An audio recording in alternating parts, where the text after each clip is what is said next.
Hello everyone, you are watching a segment of the Countdown program from September 14, 2023.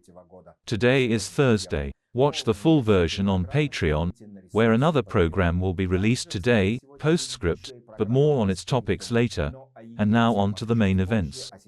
Confusion reigns in Putin's circle. Everyone understands that the North Korean Wen with his weapons will no longer help, that a real large-scale catastrophe is approaching, but no one knows how to avoid it.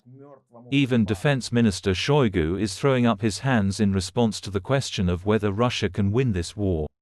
Moreover, after a short time this clumsy interview with the minister was hastily deleted from the Ministry of Defense website.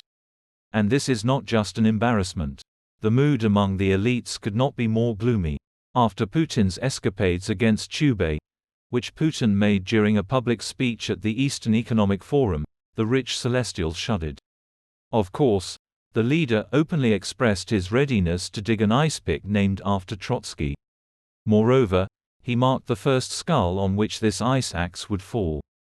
This means that potentially none of them can now feel safe.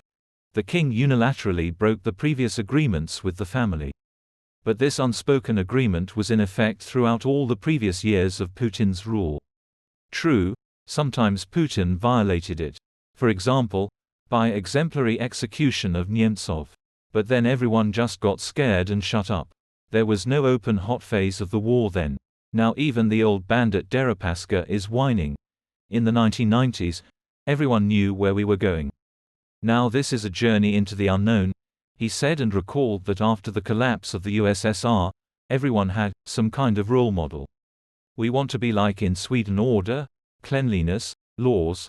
We want to be like in Germany efficiency, reliability. Deripaska gave examples. Watch this and other stories in full on the Patreon resource. Become our patrons right now and look further in this program.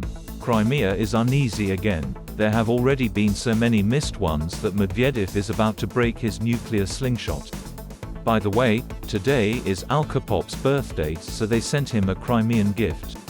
This morning, not far from Yevpatoria, the racist S-400 Triumph complex worth $1.2 billion was destroyed.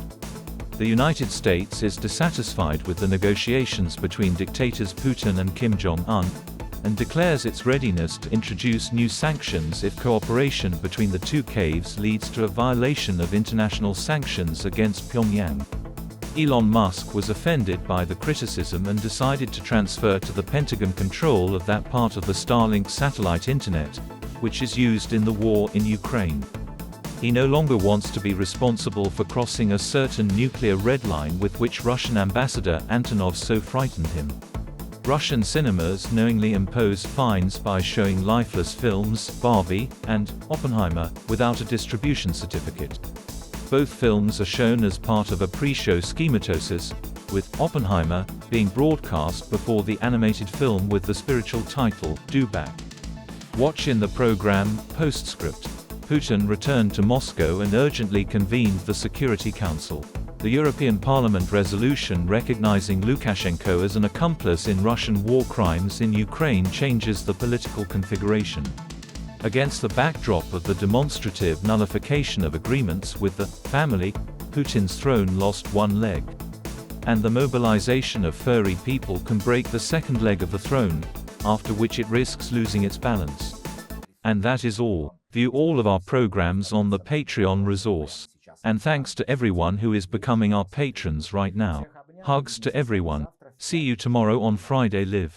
Glory to Ukraine.